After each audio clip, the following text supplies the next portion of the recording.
الرحمن الرحیم. دنان خدای بند دل من به منوی قدر تو و ملیمای جرک تو شما در برنامه امروز کلو خوش آمدید میگم. عمودی که خنجر دادن شما کچکچه خدا بالا چبل زبط تو مونین که ما بعضی از ادویه‌های گیاهی و طبیعی گینه زمانه رو دین اینجی اشته. خودت که خبر دین زمانه گینه نه دکتری پیشرفته بود نه دواهایی پیشرفته بود. مردم خاطر کور دردا، گورد دردا، بند دردا تمام شد. قدر میز زیلا روز خره بگام که بگای خرم کت صبح. خو آلمان دیگه از قوت دل خوب بلدش من میچ داره توضیح میدم.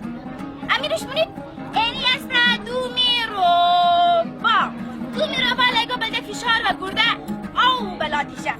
بلای جانشون دوش نه اینیش است پودینه. اما که در خورده خدم پاما کی مخره باید خبس رو این میرم دیگه پودینه زارزو خون کنه بلده ازه که دل بدیشه خوب شونه.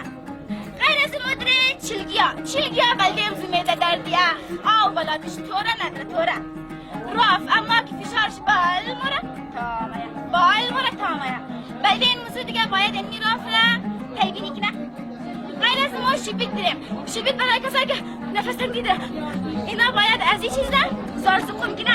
ترکک بلده میده خیلی خوبه درشتک اشو ترکک برای زکام عالیه. غیر از گنده بغل داره در افغانستان به نظر مردم خیلی کوره درد میشه به خاطر بیشتر گیاهای طبیعیشی مربوط میشه به کوره دردی.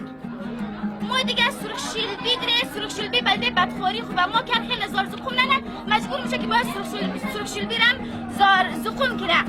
کراج دریم غیر از ایرلنگ بریم خاکسر رو آجایگوی ما شاو تا صبح نالنه بندایم در نه این نیزیا باید دیگه اونا تایبینی کنه تا که زدیل چه در گونم نه کمبوچه ایلا برای میده یا کوزمتی برای حساسیت و سوزک که مورا پسمایا.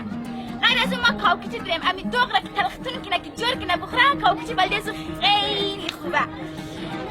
جوان بدیو بلده گرده کلو خوبه و همچنان دوای یونانی دریم بلده سردلی که استفراغ نه بلده زو چیزا دوای یونانی عالیه.